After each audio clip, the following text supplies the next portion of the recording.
Hello and welcome back to our fourth module in our Orion learning course, where we are learning about the role and functions of a turnaround coordinator. In the previous modules, we have learned about the importance of a turnaround plan, as well as the importance of a turnaround coordinator to execute the plan. We have also got an overview on the pre-flight checking and planning that is done by the TRC. Let us now move on to the actual turnaround activity, from the arrival of the aircraft till its departure. As you can see, the apron is ready to receive the incoming aircraft. The TRC is at his station and he is ready for the turnaround. But why is that catering lift moving away, Professor? Oh, it looks like there is some medical emergency and an ambulance has been called for. Let us see what happens now. Well, the aircraft is following the SEG and is coming into its parking slot, and it stops. The chocks have been put on and the safety cones have been placed. And there, the aircraft's anti-collision lights have gone off, indicating that it is now safe for ground personnel to approach the aircraft. As you can see, the TRC is holding back all other activities to ensure that the ambulance is able to reach the aircraft as soon as possible and take the concerned passenger away for medical attention. And now the normal turnaround activities commence. Welcome back. Can you tell us if you were able to achieve the turnaround as per schedule? Well, professors, as you saw, there was a last-minute change because I received information from MCC that there was a medical emergency on the flight. I had to call for an ambulance and hold back the catering services till the passenger had been safely offloaded.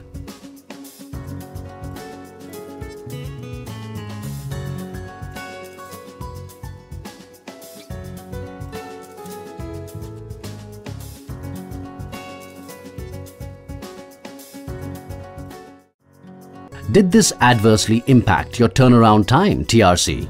No, professors. Since the pilot had informed us in advance and there was no delay in the ambulance getting here, the slight delay was within the parameters of delay that every turnaround plan has built into it. So what you are saying is that every turnaround plan has an inbuilt time buffer. Of course, Professor. We do not live in a perfect world, and the sheer size and complexity of the operations means the delays can happen anywhere.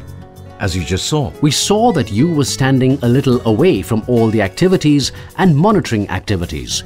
Could you take us through what the TRC has to keep an eye on during turnaround? Well, a TRC has, as I had mentioned, certain well-defined responsibilities. Firstly, to ensure aircraft turnaround within the parameters of PTS. The second is to ensure that the standards of safety are not compromised while performing activities. Finally, I have to keep a note of all the activities that are not following the standard procedure and report to the concerned operator.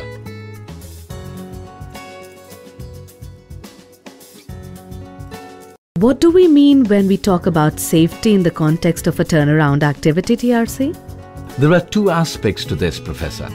One is the safety of equipment and the other is the safety of personnel.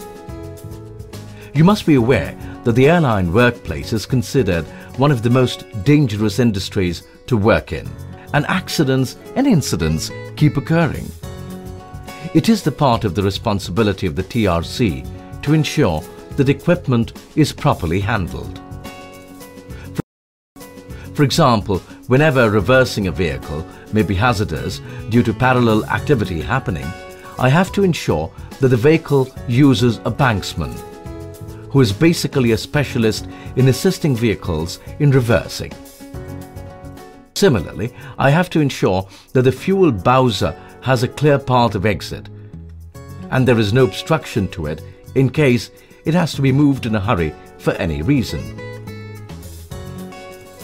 Aircraft and equipment worth billions, and even a small tear on the skin of the aircraft may result in an accident.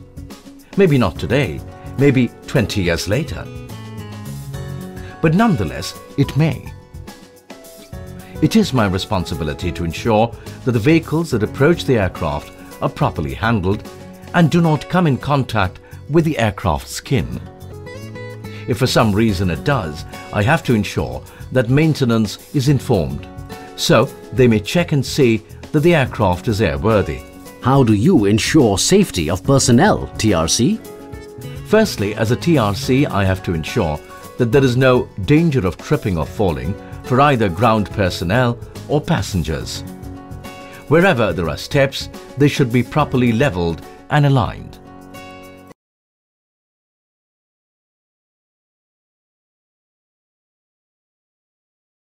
Loaders need to lift and move baggage ergonomically to minimize risk of damage to their own bodies.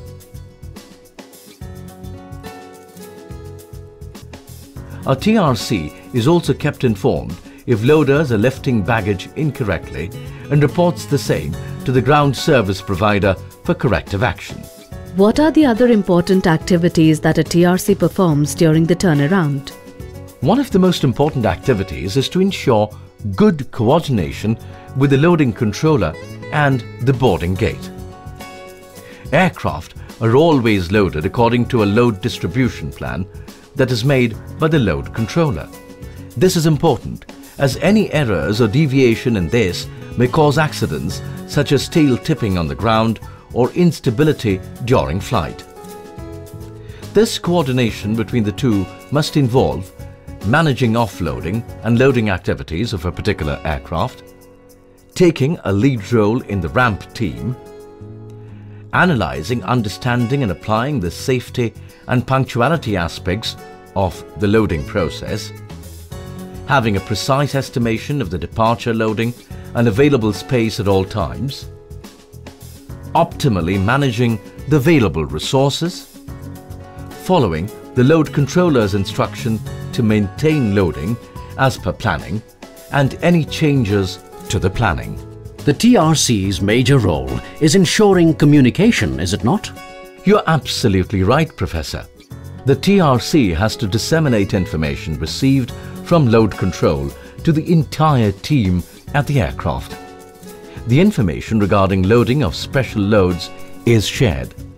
If everyone involved in the activity is aware of the load and special requirements, then the chances of mix-ups and delays is reduced. A proper estimate is taken of departure dead load with respect to nature and volume, and the TRC implements the activity as per the plan. If he needs to make any changes to the planned LIR, then he needs prior approval from the load controller. After the loading activity is over, the TRC communicates the precise and finalized loading compartment and/or holds to the controller as per PTS timings.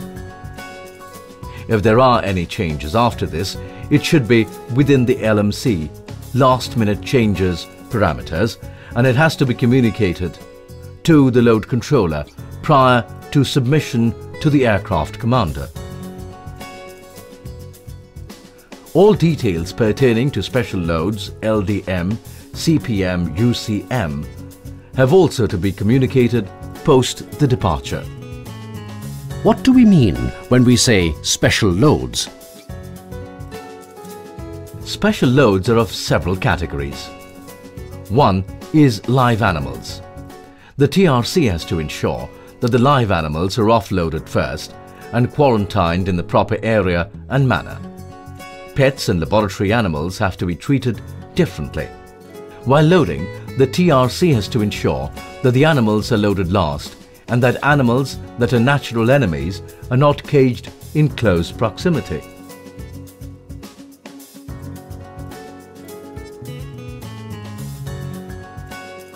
Other categories of special loads are human remains, perishable foodstuff, dangerous or toxic goods.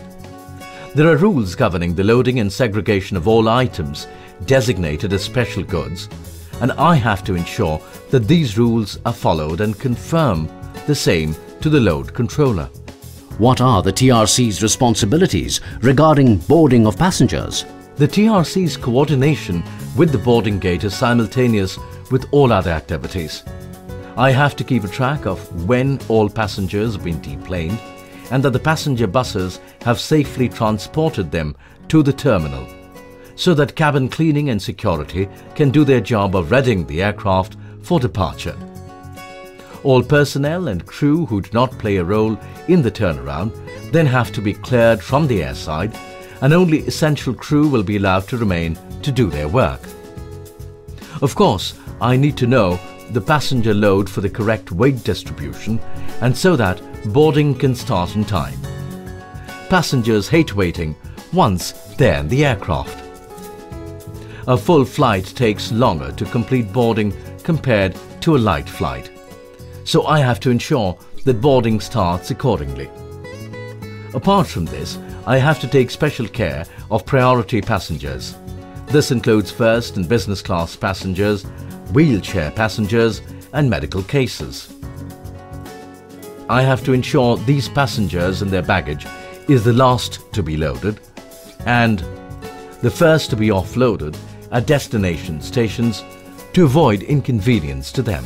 The TRC is also in charge of documentation. Can you tell us a little bit about that, please? As TRC, it is my responsibility to ensure that all relevant documentation relating to the incoming flight is collected and handed over to concerned people. During the turnaround, I need to observe and keep a close watch to ensure that all standard operating procedures are being followed. I make a note of any deviation and inform the relevant operator. For example, if the catering lift has reversed without waiting for a banksman, especially when there is activity happening in the adjacent parking bay, then I need to first stop the process immediately because it is unsafe and may lead to an accident.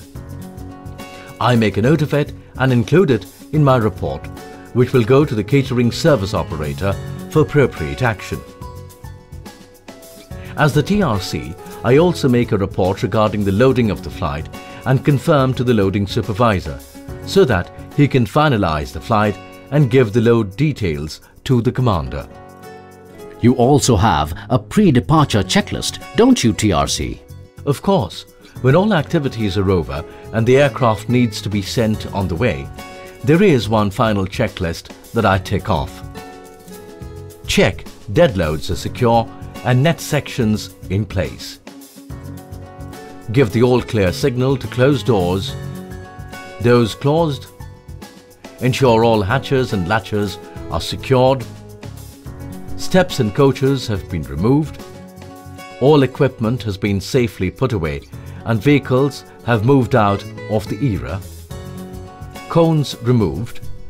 De-icing done only if required, and of course, anti-collision lights are on. Pushback vehicle is in place. Aircraft brakes are on. Chocks are removed. Ensure that all ramp staff are aware of the clear signal for stopping aircraft. If necessary, check stand is clear and free of any FOD. Clear signal for moving with the wingman and tailman. Brakes off. Communication with pilot and tow truck driver is established via headset or the leader vehicle. Determine engine start position for aircraft. The aircraft brakes have been set before the tow bar can be safely disconnected. The aircraft is now out of the hands of the TRC and proceeds on its way. What we note here is that the job of a TRC is one that requires coordination and attention, quick thinking, and the ability to process different kinds of information at the same time. Yes, Professor. This is because the TRC does not perform any tasks, but he is an overview of every task that is happening, and all the people are constantly reporting to him about the progress and status of each activity. So basically, the TRC is like the conductor of a symphony orchestra, and when all the pieces perform as planned, it creates harmony. This brings us to the end of our fourth module, where we have seen the role and responsibility of the TRC during the turnaround process. But the TRC's job is not over yet, and we will be back in the 5th and final module where we will understand the TRC's responsibilities once aircraft has departed. Thank you.